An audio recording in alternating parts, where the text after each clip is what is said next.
أعوذ بالله من الشيطان الرجيم. بسم الله الرحمن الرحيم. قل أنزله الذي يعلم السر في السماوات والأرض إنه كان غفورا رحيما.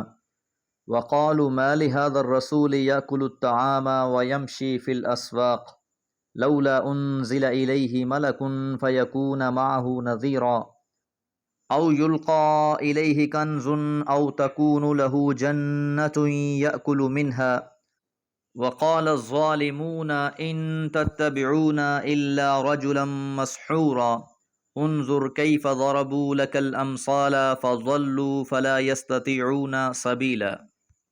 سورہ فرقان آیات 6 سے 9۔ آیت نمبر 5 میں ہم نے کفار کی طرف سے یہ اعتراض پڑھا تھا۔ انہوں نے کہا کہ محمد الرسول اللہ صلی اللہ علیہ وسلم یہ اپنی طرف سے گھڑ کر لے آتے ہیں اور کوئی اور قوم بھی ان کی اس کام میں مددگار ہے۔ آغاز سورہ میں یہ بات بیان کر دی گئی تھی کہ اس فرقان کو نازل اللہ سبحانہ و تعالی نے ہی کیا ہے۔ ان کا اعتراض ذکر کرنے کے بعد آیت نمبر 5 میں پھر آگے فرمایا، قل آپ فرما دیجئے، انزلہ نازل کیا ہے اسے یعنی قرآن مجید کو، الذی یعلم السر اس ذات نے جو جانتا ہے پوشیدہ کو بھی، فی السماواتی آسمانوں میں، والارض اور زمین میں۔ کہ اس قرآن مجید کو نازل کرنے والی تو وہ عظیم ذات ہے جو زمین اور آسمان کی ہر پوشیدہ بات کو بھی جانتی ہے، تو نازل بھی اسی نے کیا ہے، اور جو تم باتیں کر رہے ہو اللہ تعالیٰ اس کو بھی خوب جانتا ہے۔ انہ بلا شبہ وہ اللہ تعالیٰ، کان غفور الرحیم بخشنے والا اور رحم فرمانے والا ہے۔ یہ اللہ تعالیٰ کی صفت ہے کہ وہ درگزر بھی کرتا ہے اور رحم بھی فرماتا ہے۔ اسی وجہ سے اس نے یہ کتاب نازل فرمائی ہے کہ لوگ توبہ کر لیں، اپنی اصلاح کر لیں اور رحمت کے مستحق بن جائیں۔ تو اس کتاب مجید کو اتارنے کا مقصد لوگوں کے لیے زحمت نہیں بلکہ رحمت ہے۔ اب یہاں تک تو اعتراضات کتاب اللہ پر تھے، آگے اب اس اعتراض کا تذکرہ ہو رہا ہے جو رسول اللہ صلی اللہ علیہ وسلم کی ذات پر انہوں نے اٹھا رکھا تھا۔ وقالو اور انہوں نے کہا، ما لہذا الرسول کیا بات ہے اس رسول کی، یأکل الطعام کھاتا ہے کھانا، ویمشی فی الاسواق اور چلتا ہے بازاروں میں۔ تو ما لہذا الرسول کے اسلوب میں تعجب بھی ہے، طنز بھی ہے۔ کہتے ہیں کہ یہ خوب رسول ہیں کہ اللہ کے رسول ہونے کے مدعی بھی ہیں، اور حال یہ ہے کہ ہماری ہی طرح یہ کھانے پینے کے محتاج ہیں، اپنی ضروریات پوری کرنے کے لیے بازاروں کو جاتے ہیں۔ تو کہنا یہ چاہتے ہیں کہ اگر اللہ تعالیٰ نے کسی کو رسول بنا کر بھیجنا ہوتا تو وہ کوئی بشر نہ ہوتا بلکہ ما فوق البشر کوئی ذات ہوتی، اللہ تعالیٰ کسی فرشتے کو رسول بنا کر بھیج دیتے۔ اور ان کا یہ اعتراض مختلف طریقوں سے وارد ہوا ہے۔ ساتھ یہ بھی کہا، لولا انزل کیوں نہیں اتارا گیا، الیہ اس کی طرف، ملکن فرشتہ، فیکون معہ پس وہ ہوتا اس کے ساتھ، نذیرا ڈرانے والا۔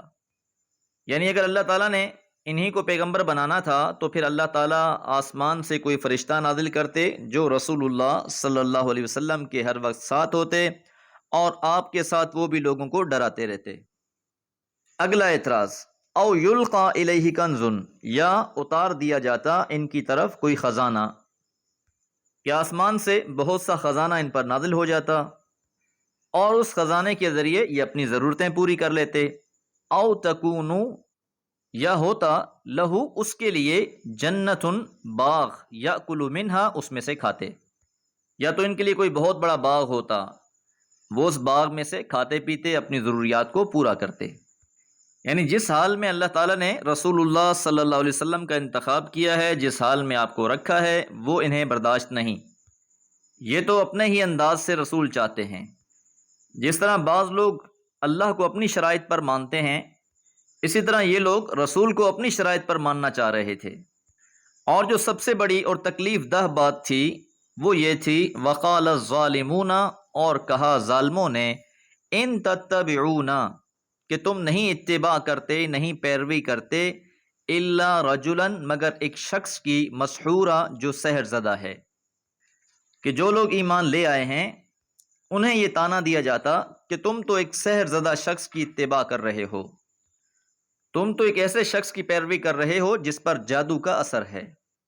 5 اعتراضات پہلے کیے گئے کہ یہ کیسے رسول ہیں جو کھاتے پیتے ہیں اور بازاروں میں چلتے ہیں، اسی طرح ان کے ساتھ کوئی فرشتہ نازل کیوں نہیں ہوا جو ان کے ساتھ ہوتا اور وہ بھی ڈراتا، پھر اس کے بعد ایسا کیوں نہیں ہوا کہ ان پر خزانے نازل ہو جاتے، یا ایسا کیوں نہیں ہوا کہ ان کے پاس باغات ہوتے جس میں سے وہ کھاتے۔ تو یہ سارے اعتراض کرنے کے بعد اہل ایمان سے یہ کہہ دیا گیا کہ تم لوگ تو ایسے شخص کی اتباع کرتے ہو جو سحر زدہ ہے۔ تو گویا ایک لمبی تمہید باندھی گئی اور اس کے بعد صراحتاً انکار کر دیا گیا۔ تو اللہ تعالیٰ نے ان کے کلمات کو وحی کا حصہ بنا دیا تاکہ قیامت آنے والے لوگوں کو پتہ چلے کہ ان ظالموں نے کیسے کیسے اعتراضات اٹھائے۔ انظر، دیکھیے، کیف ضربوا، کس طرح یہ پیش کر رہے ہیں، لکل امثال، آپ کے لیے مثالیں، کیسی کیسی مثالیں دے رہے ہیں یہ۔ کبھی آپ کو مجنون کہتے ہیں، کبھی مسحور کہتے ہیں، اپنے پلے تو کچھ تھا نہیں، حضور علیہ الصلوۃ والسلام کی ذات پر کیچڑ ہی اچھالتے رہتے، کردار کا مقابلہ کردار سے نہیں کر سکتے تھے، اخلاق کا مقابلہ اخلاق سے نہیں کر سکتے تھے، لہذا انہوں نے بھونڈے طریقے اپنائے تاکہ کسی طریقے سے رسول اللہ صلی اللہ علیہ وسلم سے لوگوں کو دور کر دیا جائے۔ فضلوا، پس وہ بھٹک گئے، فلا یستطیعون سبیلا، پس وہ استطاعت نہیں رکھتے، سبیلا، راہ کی۔ مخالفت کے جنون میں یہ بالکل کھو گئے ہیں۔ آپ کی عظیم ہستی پر کوئی اعتراض کی راہ نہ پاتے تو محض دل کا بخار نکالنے کے لیے مختلف قسم کے جھوٹ اور الزامات تراش کر آپ پر لگا دیے جاتے، اور یہ حقیقت ہے کہ سچ کا مقابلہ کرنے والے ہمیشہ حواس باختہ ہی ہوتے ہیں، اور ان کا سب سے بڑا آسرا جھوٹ اور الزام ہی ہوتا ہے۔ دعا ہے اللہ تعالی ہمیں رسول اللہ صلی اللہ علیہ وسلم کی شان و عظمت کو سمجھنے کی اور آپ کی سیرت سے اپنی زندگی کو منور کرنے کی توفیق عطا فرمائے۔ وما علیہ الا البلاغ۔